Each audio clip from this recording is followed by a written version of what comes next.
Can't really tell from where I'm standing right now, but we are surrounded by mountains.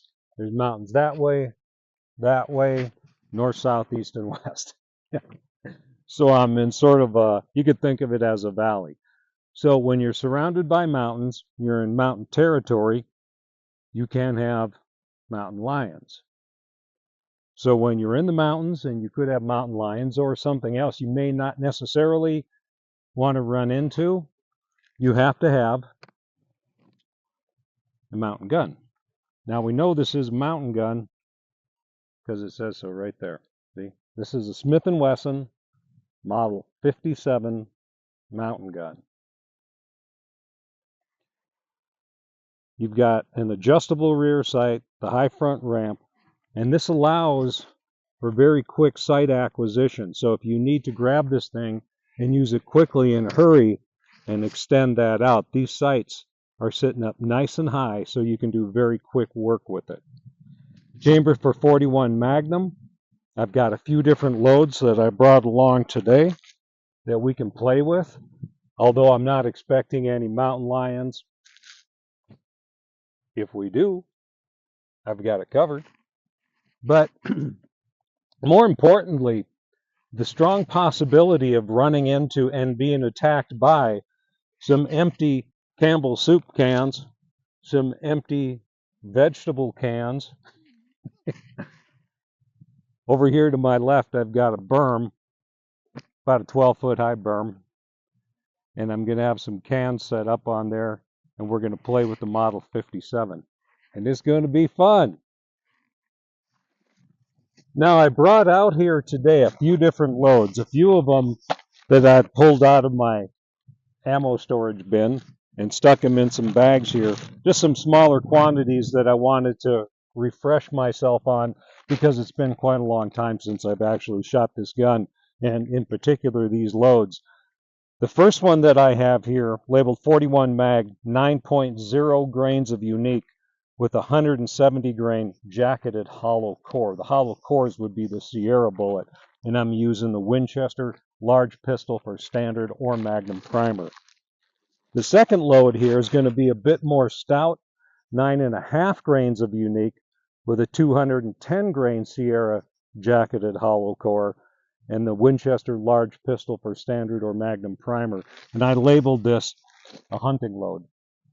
And then the other one that I have, now this is the one that I'm most interested in today because I have not actually shot these. I have here in 41 mag, I'm using 18.5 grains of 11FS. 11FS is 11 flash suppressed. It's a Magnum powder, and I have not used this before, but this in my mind would be a good mountain gun load. So if you're out in low light, you got something coming at you, a bright muzzle flash, particularly coming out of a 4-inch barrel, it's going to handicap you. So we want to avoid handicapping ourselves with the load that we're shooting. So no bright fireballs coming out of the muzzle at low light.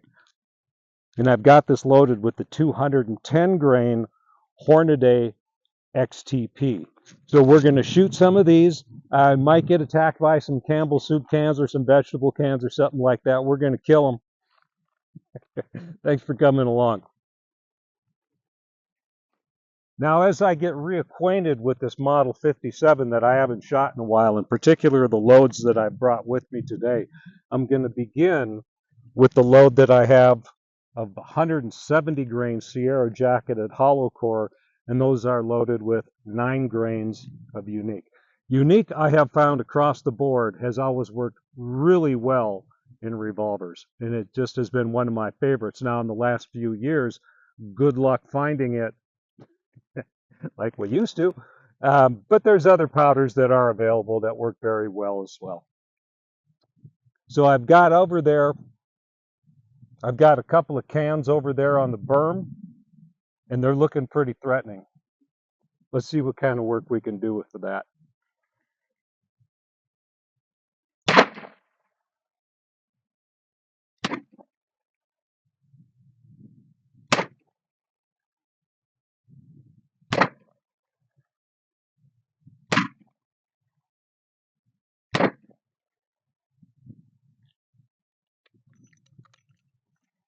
We got some dead cans.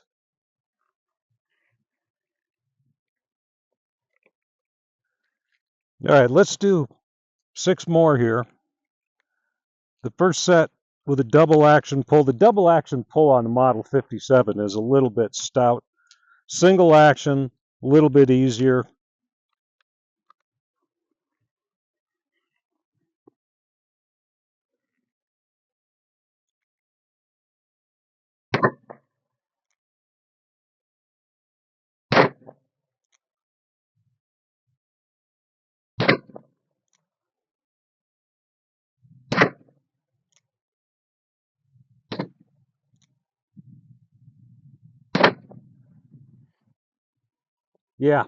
Yeah, it's easier to kind of hold a nice tight group when you're doing single action as opposed to the double action pull.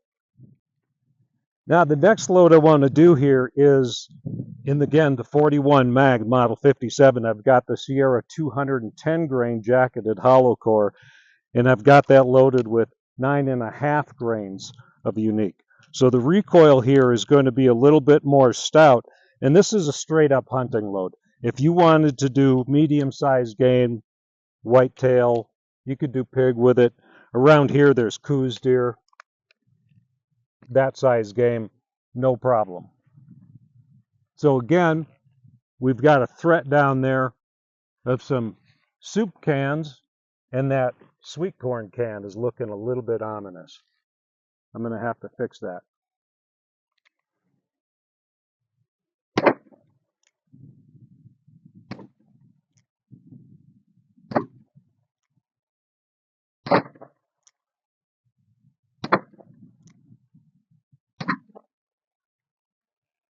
Not anymore. This is fun.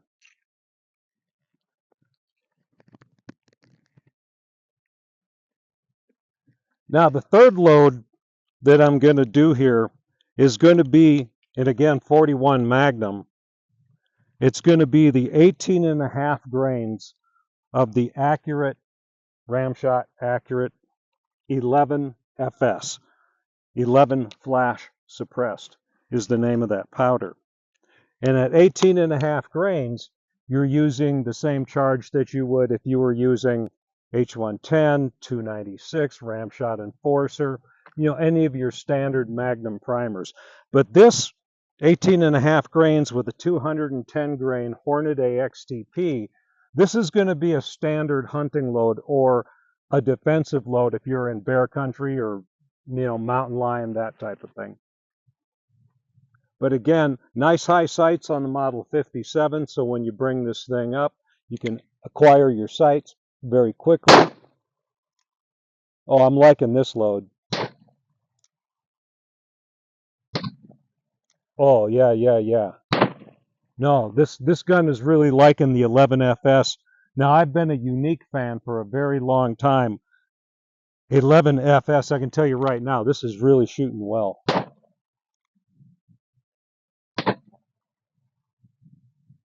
Oh, we got to shoot some more of these.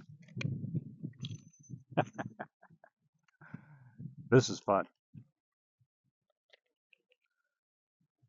So, having just shot one cylinder 6 of 18.5 grains of 11 FS, it's an accurate Ramshot powder. Actually, it's owned by Hodgdon now. I think Hodgdon owns most of the powder world. But 11 FS, 11 flash suppressed, is just working really well in this gun, shooting this 210 grain Hornady jacketed hollow point, the XTP. So I've got some more cans out there. I just put a few more out, and they're looking a little bit threatening. So let's see what we can do to eliminate those bad guys.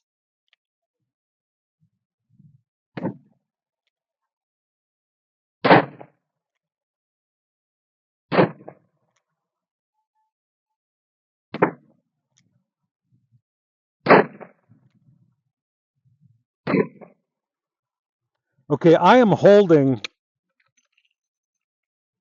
basically 12 o'clock. I've got the top of the sight right even with the top of the rear sight, and I'm drilling everything that I just put that hold on. Oh, this is fun. So the cans that I have set up are a little bit further to the right there on the berm. And I got to do another cylinder of these 11 FS flash suppressed Hornady XTPs through this 57 because I'm just having fun.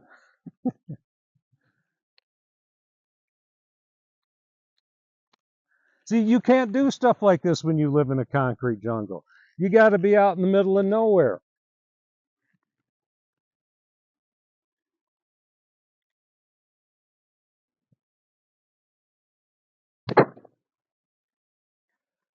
See, I remember when I was a kid, my stepdad had a buddy.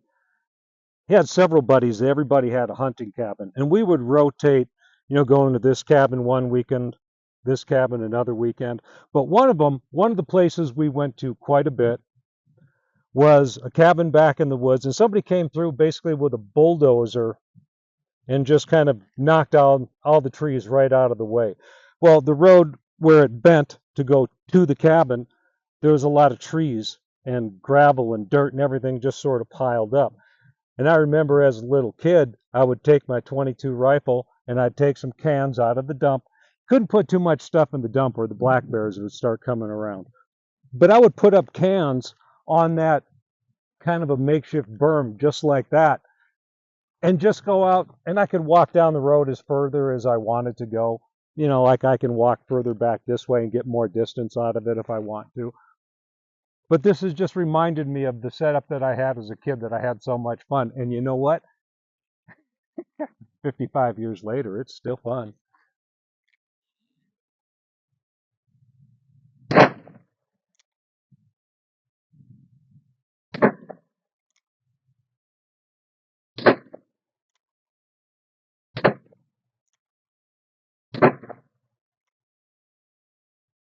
Click. All right, got the gate closed up.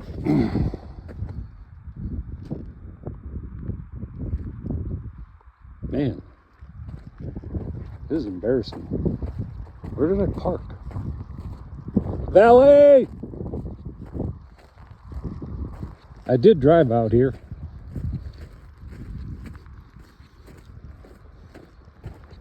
I didn't want to drive through the gate.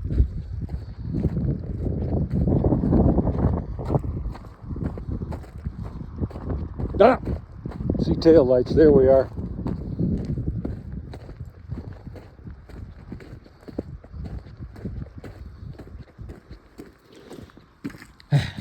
Okay, now we can go home. Happy trails.